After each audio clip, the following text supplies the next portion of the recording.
Hey, it has been a minute, but I'm back. A couple days ago, there was a Washington Post article about the 50-year anniversary of the Power Broker. Also, I'm realizing that it's the 50-year anniversary of the Power Broker and SNL the same week. Anyway, big month in 1974 in New York, I guess. Anyway, though, the Washington Post had this freelance writer who was really fun to talk to. She talked to me about live streaming, and I was kind of surprised she interviewed me because there are certainly book clubs that are reading this that are more important. But I think that the angle was like, this book is old, but it's new again, and young people like it. So maybe she liked that I was. Maybe she interviewed me because I was 24. But anyway, sorry for taking so much time off. I think that I have realized that in general, if I'm not streaming this book, usually that there's a negative correlation with how well I'm doing. And yeah, the past like 2 weeks or so, I just was kind of stressed about writing stuff. But oh well, here I am. Okay, I ended on a chapter break. So this is chapter 31, Monopoly. They're all gonna play a board game together. Finally, they can just get along. The Second World War gave Robert Moses a second chance to destroy the New York City Tunnel Authority and thus obtain the monopoly he had previously been denied over all revenue producing water crossings within the city. He didn't pass it up. With the Tunnel Authority's continued existence and expansion apparently ensured by its victory in the Battery Crossing battle, its twin tubes had hardly begun pushing out toward each other from the Battery in Brooklyn when Ole Singstad was drawing plans for a third authority project, a 7-story, 1,050 space battery parking garage, which would provide a $500,000 additional annual revenue. And for a fourth, the Narrows Crossing, which would be the largest single public work ever constructed in New York, and which Moses had long wanted to build himself. Okay, parking garage. Hello. Okay, yes, I saw that it was happening. I have not yet visited the exhibit. David's uncle's gonna be in town in a couple weeks. I don't actually know when he's visiting, but we were texting and I was like, I'm totally gonna want to go with you. So I have like tentative plans to go, but I don't even know when that's gonna be. It might be, maybe I'll have to go twice because I want to see it. What else was I gonna say? Oh, this is so random, but maybe you knew this, maybe you didn't. I looked for the first time I looked up Robert Caro's son because he has a son who he doesn't talk about like that much at all. And I didn't know if it was to give the son privacy or if he just like wasn't really, if he like wasn't that active of a father because he was busy with the book or what. I looked at the son. Oh my goodness. Oh my goodness, a grand larceny, like federal charges. I believe he spent time in jail. I actually didn't read the articles about how the sentencing went, but anyway, yeah, his son was a lawyer who, it was kind of confusing to me. I read a few news articles from newspaper.com, so they were like being published as things were happening. I don't really know what his plan was because it seems like Robert Caro's son, what was his name? Chase Caro, I think. Chase Charles Caro or something. Chase Arthur Caro. I think he was just kind of like being a lawyer and like selling things for people, but then instead of, like just swiping off his commission, giving the money to people, he would just keep the money. I don't know what his plan was, like if he ever was going to give it back or what, but anyway, there's a little fun fact, I guess. Okay.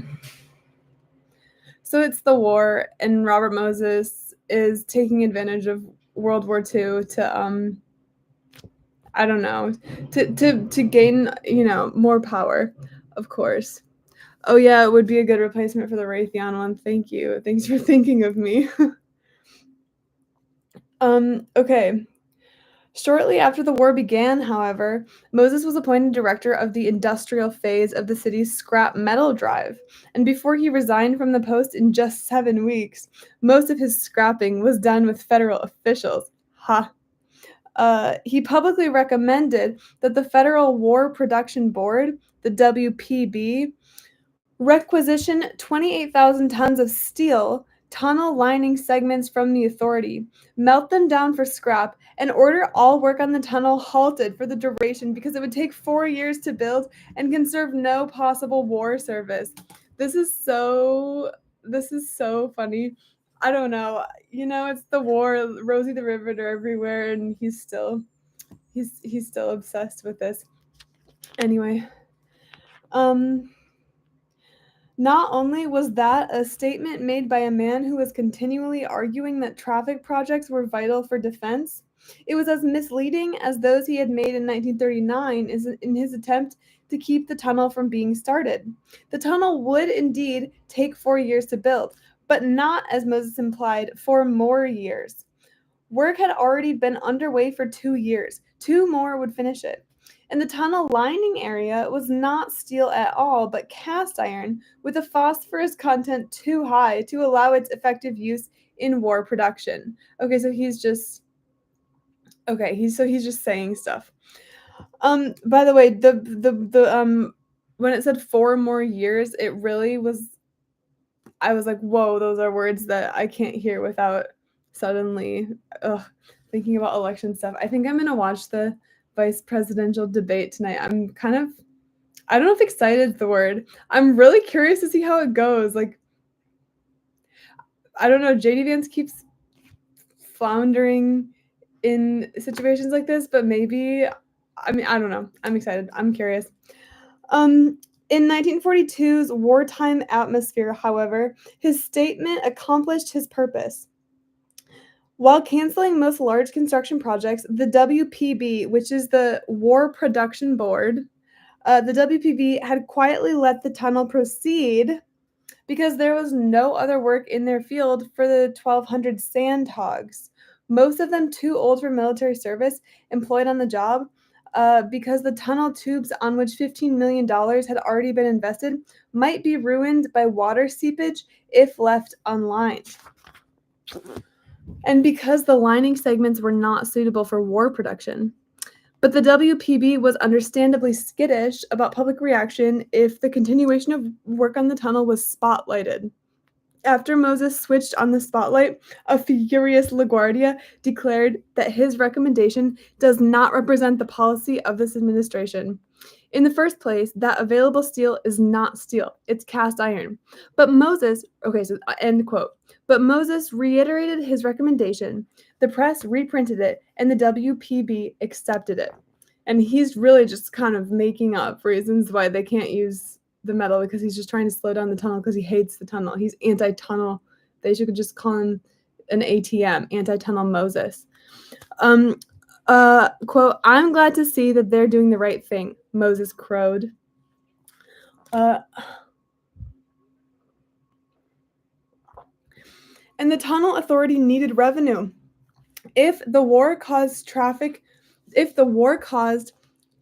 drought could bring even Triborough, with 5 years of profitable operations behind it and the combined income of 6 toll-producing facilities to draw upon, to the verge of economic collapse, its impact was even more damaging on an authority whose single usable facility had been completed barely a year before Pearl Harbor. The tunnel authority's income did not cover the interest on its bonds. Because the authority had $4 million, the $4 million Singstad had saved on the cost of the Queens Midtown Tunnel in the bank to help pay the interest until the war ended. And because the Reconstruction Finance Corporation, which had purchased the bonds, was willing to wait for the balance, quote, this is a 40 or 50-year project, RFC officials told Authority General Manager Fearson, this is his real name, Fearson Shortridge. So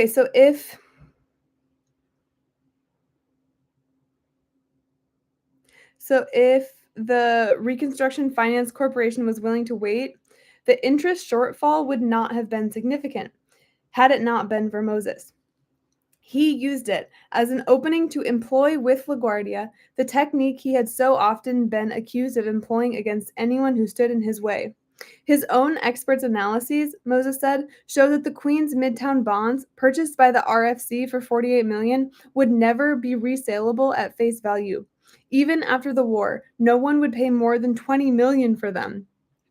These are depreciating like those like Chapel Roan concert tickets over the weekend.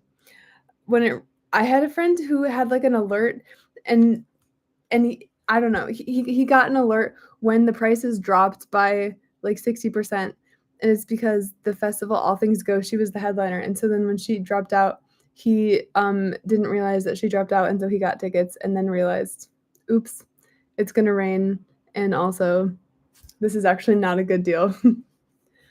It's just I don't know. I think that she was supposed to do this festival this weekend in New York, and kind of all last week there was this like weird like media cycle that was moving very like every single day there was an update. Like first there were interviews where she was like, I don't like politics and I'm not endorsing a candidate, and then she kept like revising her statement, and then by the end of the week she settled on like, I'm not voting for Donald Trump and I'm gonna vote for Kamala. But she said Kamala, like she pronounced it the way that Fox News pronounces it, which was weird. Anyway, the whole thing was kind of weird, and then she was like, I need to take time off, and then people were like, yeah, should she take time off for this or not? I don't know. It was just a whole thing. It was kind of stupid, but I paid attention to it because my friend was economically invested in the situation. Okay, anyway. Sorry, I'm not doing a very good job staying on task. Okay, so Moses is like, all right, these bonds are going to be worth nothing. And when the Brooklyn Battery Tunnel opened, he told the mayor the situation would be even worse. That tunnel, he said flatly, cannot sustain $57 million in bonds. Someone, presumably the federal government, will have to stand a loss of the two projects of close to $50 million. If indeed the second project could ever be finished at all without tremendous new financing, a prospect about which he had serious doubts. And Moses told the mayor he had ascertained that the reason for this impending disaster was Singstad's lack of engineering ability, combined with management so inept that its disclosure would cause a scandal. The Tunnel Authority, he said, hammering home the word repeatedly in confidential memos to the mayor, was a real mess. Mess.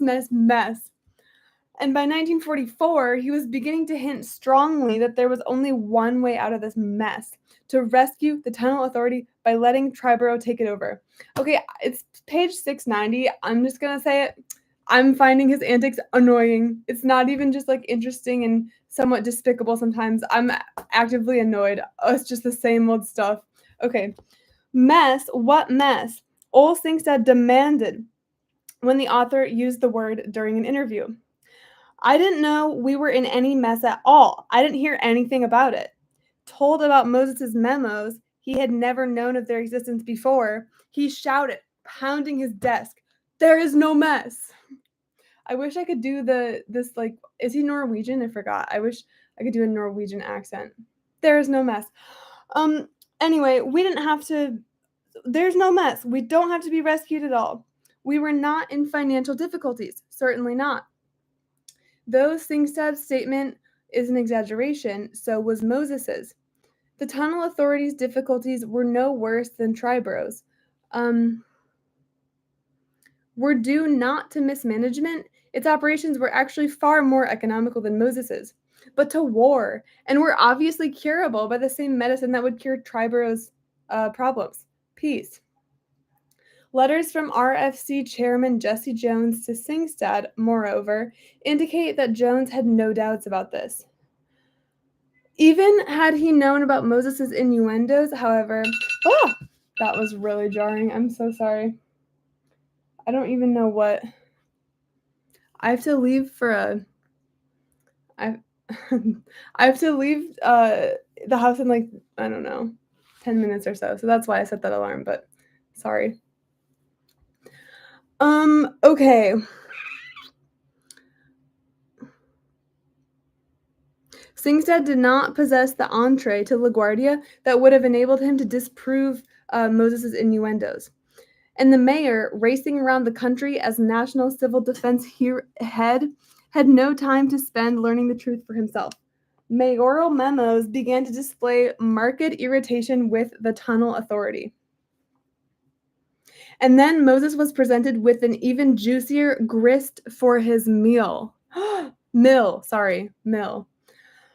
Try as they would, his bloodhounds had not been able to come up with even a hint of wrongdoing by Singstad.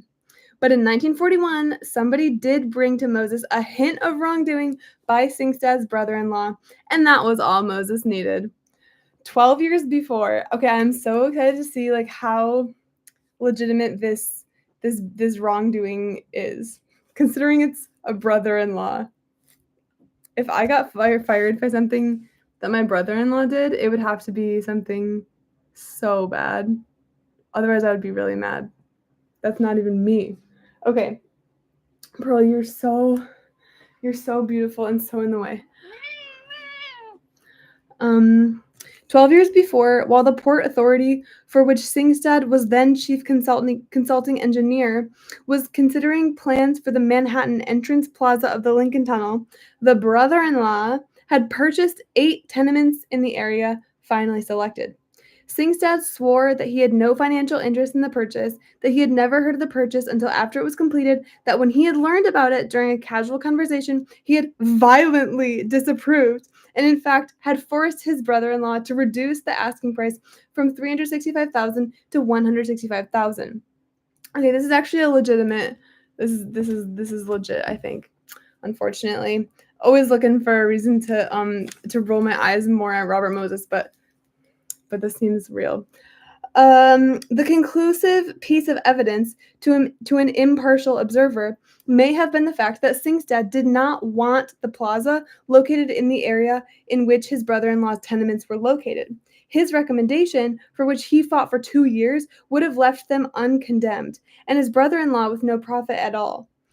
The tenements were condemned only because the authority overruled Singstad and decided to locate the plaza where its chief engineer, Othmar H. Amon, there's a character that shows up just once every 50 pages and does nothing particularly memorable. He's just there. Maybe if he has done things and I forgot, don't hold that comment against me.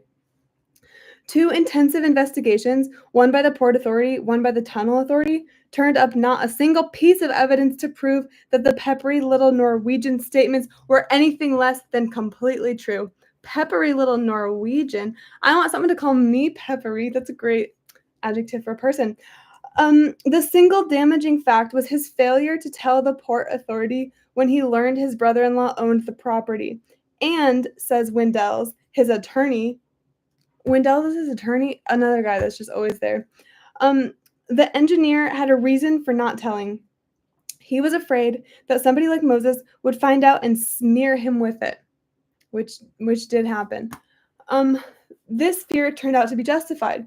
The Port Authority found Singstad innocent of every charge except failing to report his brother-in-law's holdings, for which offense, in light of the other exonerating evidence, it gave the engineer only a mild censure. At least one board member expressed great regret that the authority had dignified the accusations even to that extent. The Tunnel Authority's official report not only also absolved Singstad of any wrongdoing, but stated that the innuendos which started the investigation were unjust, unfair, and untrue. And when he's saying innuendos, I don't know. I always think of innuendos as like wink, wink. That's what she said. But I think what he's saying is like Moses is like lying basically about how old Singstad's operation is a mess. I think that's the innuendo. But Moses, after apparently giving LaGuardia an oral version of the affair, obtained and passed along to the mayor, for your confidential information, a transcript of the Port Authority hearings, along with a covering letter of his own that bore the Moses stamp. This will tell you the Singstad story, Moses wrote. You will see that in the end, Singstad and his family did not succeed in getting the high price they demanded in condemnation. No one but Moses, of course, had even suggested that Singstad had demanded a high condemnation price. 2 investigations, in fact, had concluded that whatever price was paid, sorry, I'm hiccuping,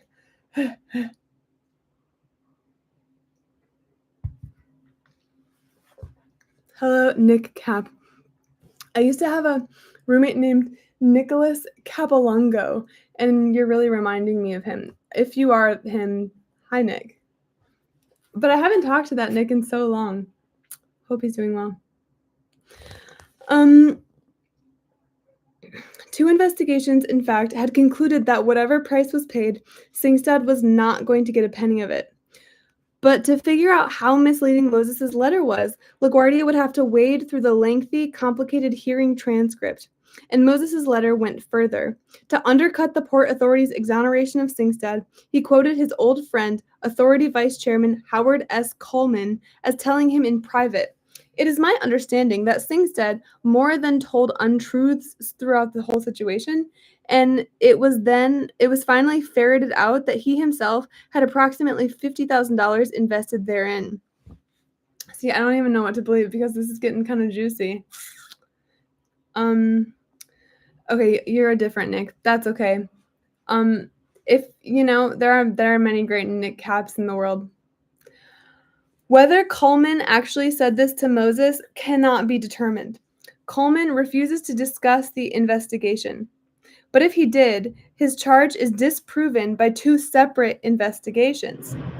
Moreover, the best proof of whether so many investigations constantly. Okay, so there's actually Olsing said actually probably didn't make money off of his brother-in-law's tenements. Moreover, the best proof of whether Moses himself really believed what he was telling the mayor is the park commissioner's own subsequent actions.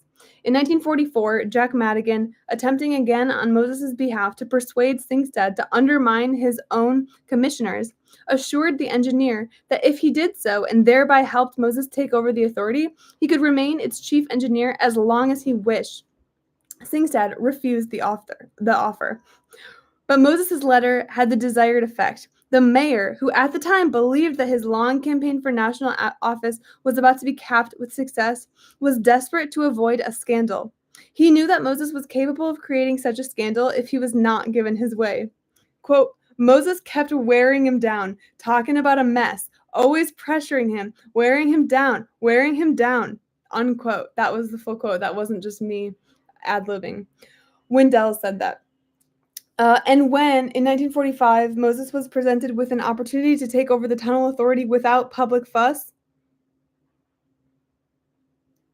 wow. LaGuardia, who had been holding out against such a takeover for 9 years, ever since the day in 1936 when he had instructed Reuben Lazarus, leave the son of a bitch off, he held out no longer. This is crazy. Rob hat, take helmet. I can't think of any more headgear. I don't know. Bob fedora. The opportunity arose because the Tunnel Authority commissioners, novices in the political arena and unaware of the potentialities for power in their authority, had not grasped the fact that somebody was trying to take it over. Thinking of the authority only as a builder of public works, they believed that as long as they were building public works competently and honestly, the mayor would continue them in office. Not seeing the threat posed to them by Moses' ambition, they gave Moses the opening he needed. Their error was not one of commission, but of omission. It occurred after one of the three members of the Tunnel Authority, Albert T. Johnson, died in 1943. Okay, I'm going to read one more paragraph, and then I'm going on Wikipedia, and I'm looking up how Mayor LaGuardia's little national political jaunt was. I'm so curious. With the authority unable to proceed with any projects during the war, the other two members, Alfred B. Jones and William H. Friedman, saw no necessity for the vacancy to be immediately filled. Quote, I think that if Jones and Friedman had recommended another man, LaGuardia would have followed their recommendation, Singstad says. But they didn't think there was any pressing haste. The only name submitted was submitted secretly by Moses, Howard S. Coleman. LaGuardia, his defenses not yet weakened to the point of caving in, rejected the recommendation. but no one gave him another, and in the rush of more pressing affairs, Johnson's seat remained unfilled.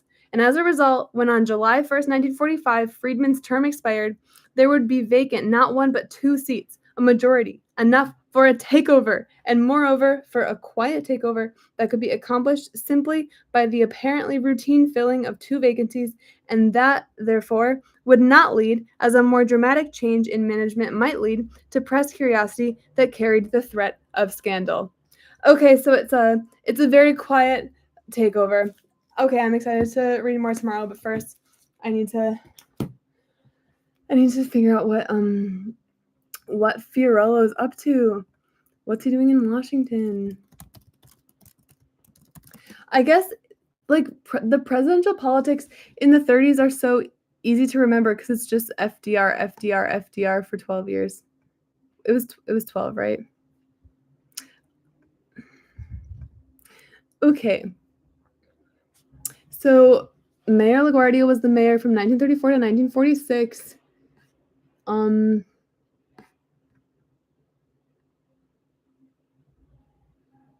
He's only 5'2". Okay, I knew he was a little guy, but 5'2" is that's pretty amazing. And a panel of 69 scholars in 1993 ranked him as the best big city mayor in American history. Okay, great. It's in a book called The American Mayor. Okay, what's going on?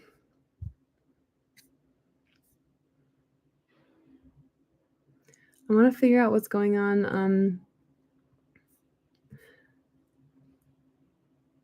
in the rest of his life. Sorry, this isn't very exciting. I wish I could share my screen, but it would probably be more of a hassle than it's worth. Okay. Also, my computer's like my computer's freezing up. Okay. I accidentally skipped, not accidentally, I just kind of skipped the personal life section because I'm curious. It looks like he met Thea, his wife, an immigrant from Trieste, while they were marching in a Union picket line in 1913. That's so 1913 of them. And they married in St. Patrick's Cathedral, which is such a fancy wedding venue. And I think is St. Patrick's the I saw a TikTok of a woman who said that she had to do like a year of like Catholic premarital therapy type situation, I don't know, to have her wedding at St. Patrick's, and that she did it. I don't know. Okay, cool. Well, oh no, then she died. She died like right away. They were married 8 years, and then he had a second wife named Marie, and they adopted 2 children. Oh, this is so sad. His sister and brother-in-law were living in Hungary and were arrested by the Gestapo in 1944.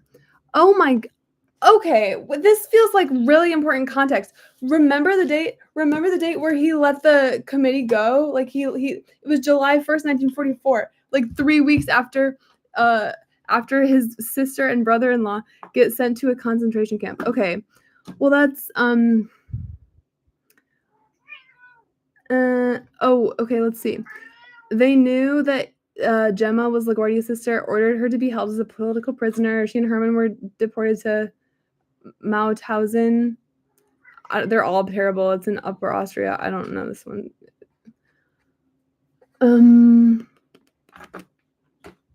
So sad. And it looks like Gemma, so LaGuardia's sister's Gemma, her daughter, was held in separate barracks. The daughter's husband died in the camps. This is horrible. They wrote about their time there. Not a new or hot take at all to be like, oh, this is really sad, but this is so sad. Well, yeah, that feels kind of relevant to the story, actually.